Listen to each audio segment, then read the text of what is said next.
शिव पुराण विशेश्वर संहिता 11वां अध्याय शिवलिंग की स्थापना और पूजन विधि का वर्णन।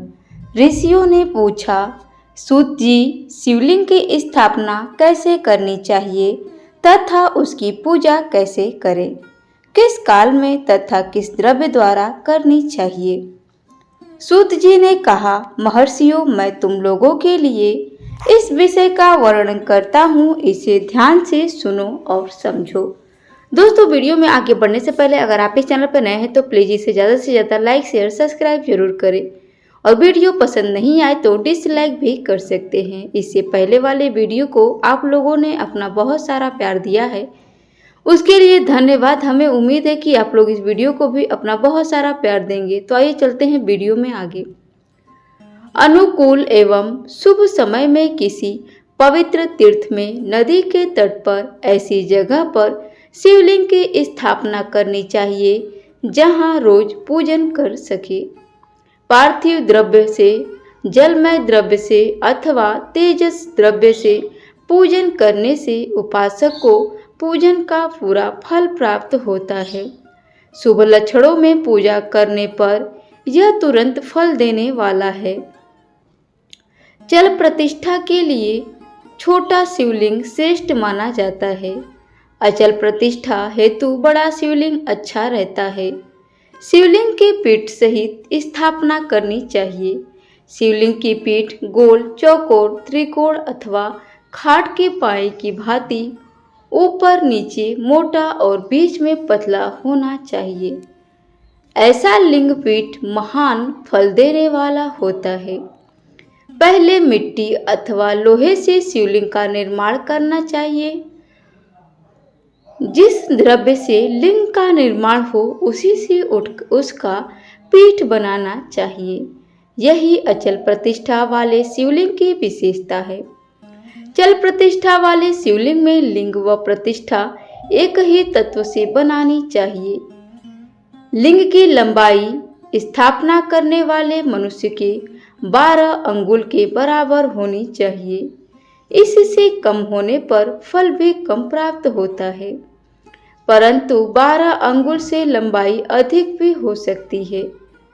चल लिंग में लंबाई स्थापना करने वाले के 1 अंगुल के बराबर होनी चाहिए, उससे कम नहीं। यजमान को चाहिए कि पहले वह शिल्प शास्त्र के अनुसार देवालय बनवाए तथा उसमें सभी देवगणों की मूर्ति स्थापित करे। देवालय या गर्भगृह में सुंदर, सुदृढ़ और स्वच्छ होना चाहिए। उसमें पूर्व और पश्चिम में 2 मुख्य द्वार हों। जहाँ शिवलिंग की स्थापना करनी हो उस स्थान के गर्त में नीलम, लाल, वैदुर्य, श्याम, मरकत, मोती, मूंगा, गोमेद और हीरा इन 9 रत्नों को वैदिक मंत्रों के साथ छोड़े। 5 वैदिक मंत्रों द्वारा 5 स्थानों से पूजन करके अग्नि में आहुति दे और परिवार सहित मेरी पूजा करके आचार्य को धन से तथा भाई बंधुओं को मनचाही वस्तु से संतुष्ट करे। याचकों को स्वर्ण, गृह एवं भू संपत्ति तथा गाय आदि प्रदान करे।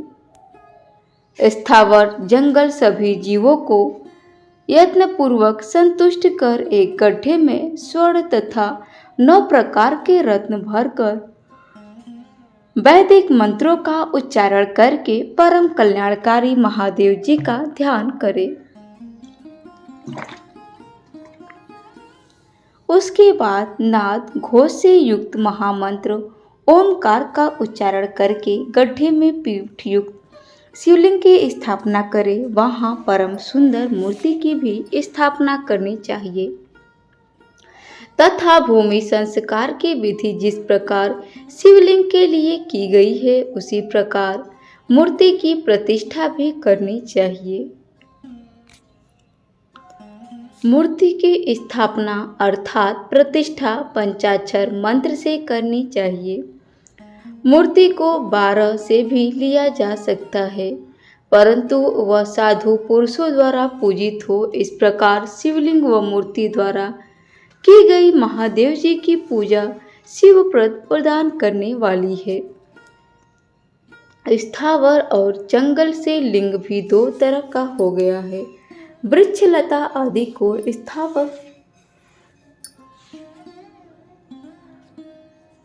स्थावर लिंग कहते हैं और कृमि कीट आदि को जंगम लिंग।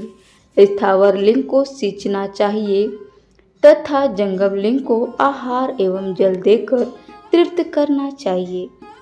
यो चराचर जीवों को भगवान शंकर का प्रतीक बनाकर उनका पूजन करना चाहिए।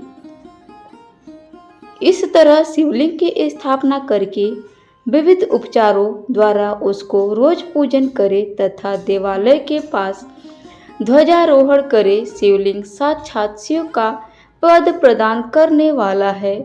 आवाहन, आसन, अर्घ्य, पाद्य, पानत्याग, आचमन, स्नान, वस्त्र, यज्ञोपवित्र, गंध, पुष्प, धूप, दीप, नैवेद्य, तांबूल, समर्पण, निराजन, नमस्कार और विसर्जन ये 16 उपचार हैं। इनके द्वारा पूजन करें। इस तरह किया गया भगवान शिव का पूजन शिवप्रद की प्राप्ति कराने वाला है। सभी शिवलिंगों की स्थापना के बाद चाहे वे मनुष्य द्वारा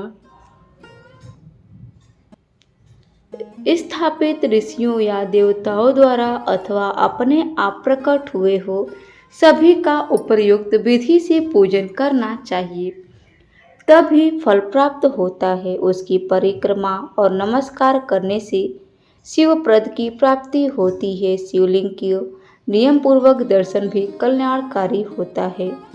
मिट्टी, आटा, गाय के गोबर, फूल, कनेर पुष्प, फल, गुड़, मक्खन, भस्म अथवा अन्न से शिवलिंग बनाकर प्रतिदिन पूजन करें तथा प्रतिदिन 10,000 प्रणव मंत्रों का जाप करें अथवा दोनों संध्याओं के समय 1 सहस्त्र प्रणव मंत्रों का जाप करें। इससे भी शिवपद की प्राप्ति होती है। जप काल में प्रणव मंत्र का उच्चारण मन की शुद्धि करता है। नाद और बिंदु से युक्त ओमकार को कुछ विद्वान समान प्रणव कहते हैं। प्रतिदिन 10,000 पंचाक्षर मंत्र का जाप अथवा दोनों संध्याओं को एक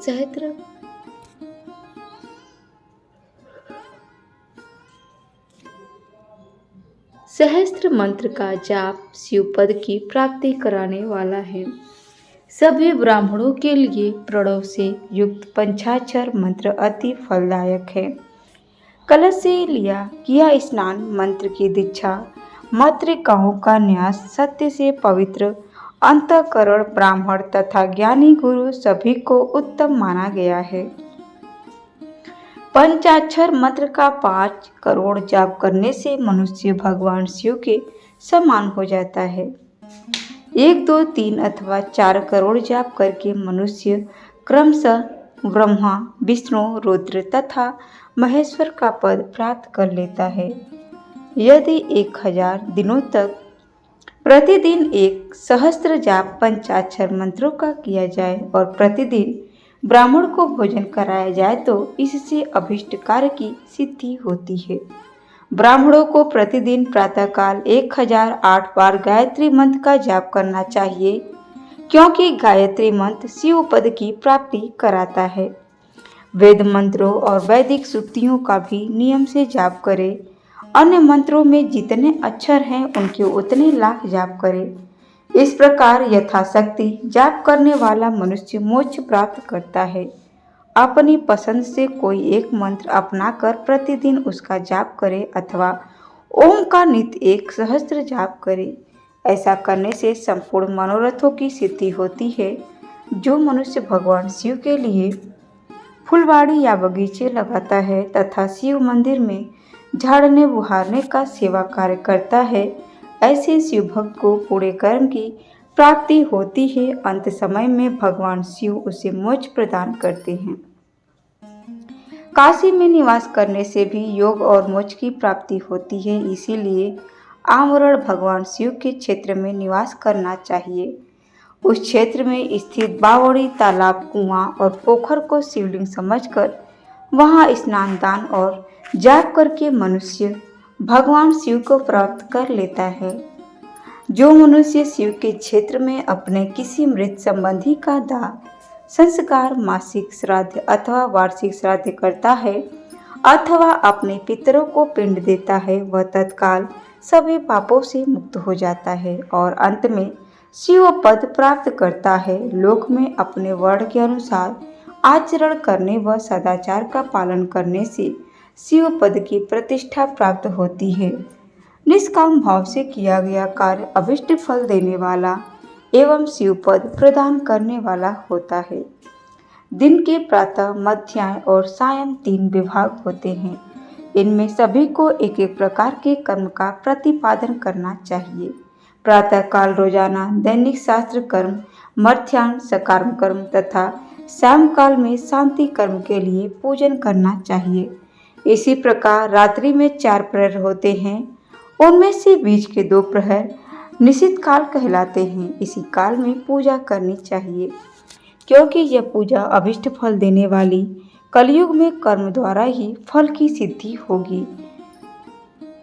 इस प्रकार विधि पूर्वक और समयानुसार भगवान शिव का पूजन करने वाले मनुष्य को अपने कर्मों का पूरा फल मिलता है। ऋषियों ने कहा, सूत जी, ऐसे पूरे क्षेत्र कौन कौन से हैं जिनका आश्रय लेकर सभी स्त्री पुरुष शिव पद को प्राप्त कर ले? कृपया कर हमें बताइए।